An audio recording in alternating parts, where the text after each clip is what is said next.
आगा मंगरे कमारी खोल केकरा संग हैगा आगे ले पी के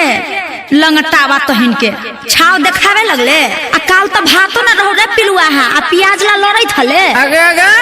तेरा माई के एक छाप देबो ना पतो न चलतो के आवे छे तेरा माई के को प्रणाम करेंगे आगे महिया ई लंगटावा यहाँ तो बाप मतारी बियाह करके फंसा देलकै आगे आगे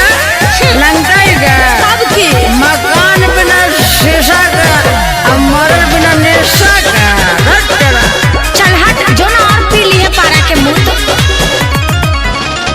एक पैसा के इड़ी बीड़ी दू पैसा के चंगनी एक पैसा के इड़ी बीड़ी खाए के खर्ची ना देवही पर नाच एक पैसा के इड़ी बीड़ी दू पैसा के चंगनी हाय गे भतर कटनी भतार पैनी मंगनी हाय गे गोबर चुनानी भतार पैनी मंगनी हाय गे घासा गढ़नी तोरे ऐसा सुंदर सुशील हम छियै बड़ी सुघड़ीन सुंदर सुशील हम बड़ी सुंदर है की सुंदर सुशील हम छियै बड़ी सुघड़ीन एही से छुछुनरा भतार पैनी मंगनी एही से रे बनरा भतार पैनी मंगनी एही से छुछुनरा मिक्स बाय दीपक दिलकश आहा कितना सुंदर है चल बहरिया पूछाले ना कौन गोर है कौन करिया अगर हम डरे वाला ये चल देखा ले तिलक दहेज नहीं लगा एक पैसा फ्री में पैनी भतार हीरो जैसा ओइना में मुंह जाके देख रे छुछुना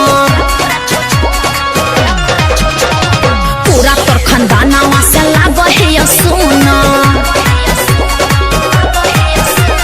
बेचहल ही गोबर बैठा तू के घासा गढ़नी हाय गे भतर कटनी भतार पैनी मंगनी एही से रे बनरा भतार पैनी मंगनी हाय गे मट्टी लगनी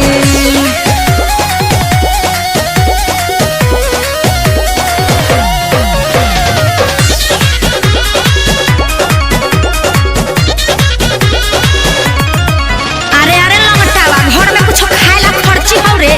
इतना भाजो ही आगे आगे तोर बाप का दल को बाप पे चल घड़ी साइकिल गछल हलो गे शिकारिया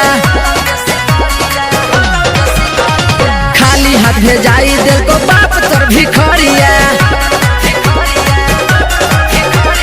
करनै बकवास तू तो चुप रहा अभियो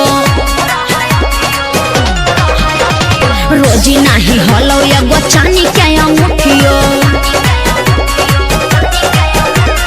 बेटा भी विकास और प्रकाश से तू फसनी हाय गे भतर कटनी भतार पैनी मंगनी एही से रे बनरा भतार पैनी मंगनी हाय गे बकर चरनी पहले हम जनती हल तब तोरे से बियाह करती